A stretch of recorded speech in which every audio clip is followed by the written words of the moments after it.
தந்தை போல ஆற்றி தோள் மீது சுமந்திடும் என் ஏசையா.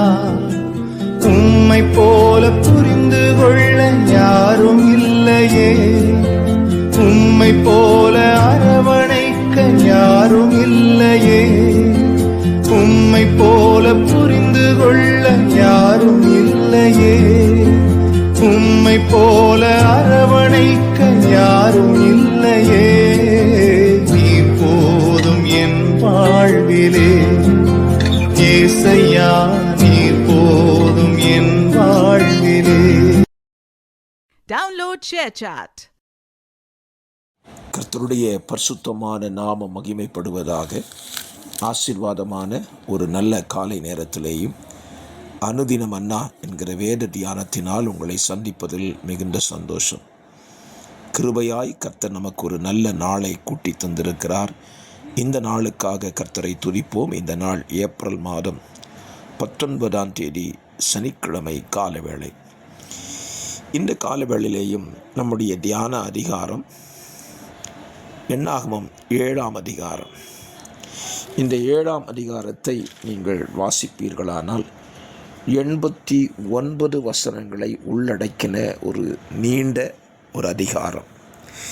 இந்த அதிகாரத்தினுடைய சாராம்சம், தேவாலயத்தை அல்லது ஆசரிப்பு கூடாரத்தை ஸ்தாபிதம் பண்ணி மோசே அதை பிரதிஷ்டை செய்கிறார்.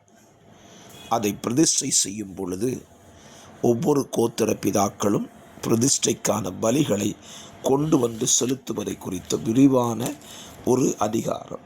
இதில் எத்தனை ஆடுகள் எத்தனை வெள்ளாடுகள் பலி செலுத்தப்பட்டன என்பதை குறித்து விரிவாக எழுதுகிறான்.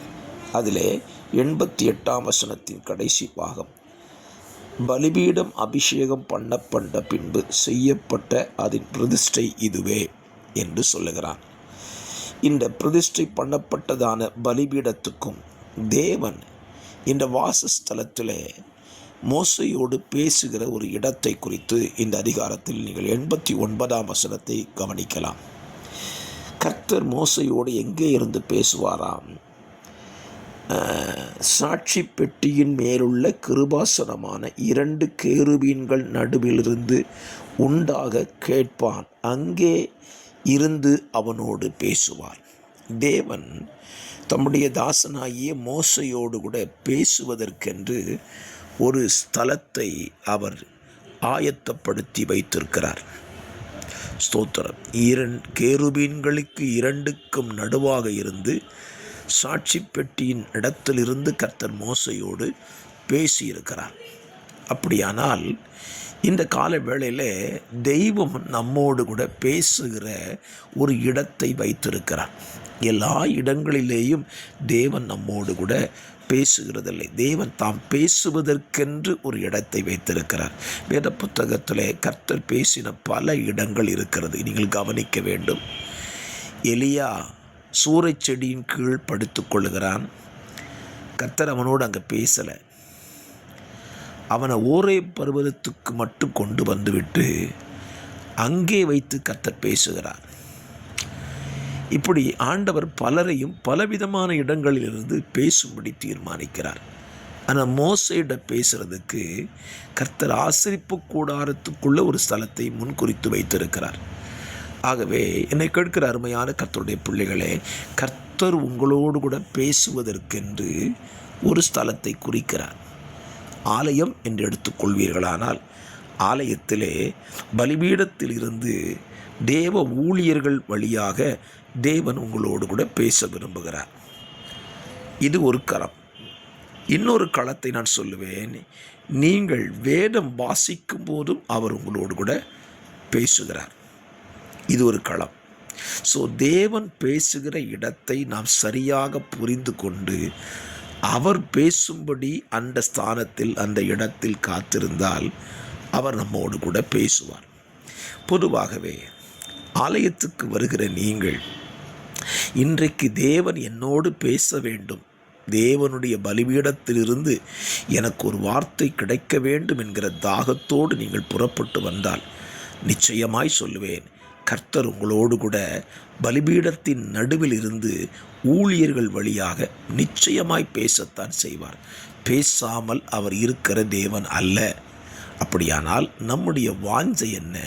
தேவன் பேசும்படி அந்த வார்த்தைக்காக நம்ம ஏக்கத்தோடு இருப்போமானால் நிச்சயமாகவே அவர் நம்ம கூட பேசுவார், சந்தேகமே இல்லை.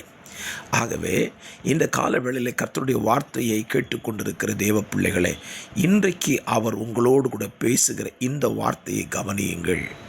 நான் உன்னோடு கூட பேச விரும்புகிற அந்த ஸ்தானத்திற்கு, அந்த இடத்திற்கு நீ வர வேண்டும் என்கிற ஆவலோடு கூட அவர் பேசுகிறார். அந்த இடத்திற்கு நீங்கள் வந்து பாருங்கள், அவர் உங்களோடு கூட பேசுவார். சரி, கர்த்தர் எதற்காக நம்மோடு பேசுகிறார் என்றால் 2 காரணங்கள். ஒன்று, நாம் அவருடைய வார்த்தையை கேட்டு அதை மற்றவர்களுக்கு சொல்வதற்கு பேசுகிறார். ஒன்று, தேவன் பேசுகிற காரியத்தை நாம் மற்றவர்களுக்கு சொல்வதற்காக பேசுவார். மற்றொன்று, நாம் செய்வதற்காகவும் நம்மோடு பேசுவார். எப்பொழுதுமே தேவன் பேசுகிறதை அடுத்தவங்களுக்கு சொல்கிறதுக்காக பேசுகிறான்னு எடுத்து கொள்ளவே கூடாது. நாம் செயல்படுவதற்கென்று நம்மோடு கூட அவர் பேசுகிற தேவனாய் இருக்கிறார். ஆகவே 2ஐயும் புரிந்து கொண்டால் நாமும் செயல்பட வேண்டும், மற்றவர்களுக்கு சொல்ல வேண்டியதையும் சொல்ல வேண்டும். அப்படி செய்தால் தேவன் பேசினதற்கு அர்த்தம் உண்டாகும். ஜெபிக்கலாமா? பரிசுத்தமுள்ள பிதாவே, எங்களோடு கூட பேசுகிற வார்த்தைகளை நாங்களும் கேட்டு மற்றவர்களுக்கு சொல்ல உதவி செய்யும். இயேசுவின் நாமத்தில் பிதாவே, ஆமென், ஆமென்.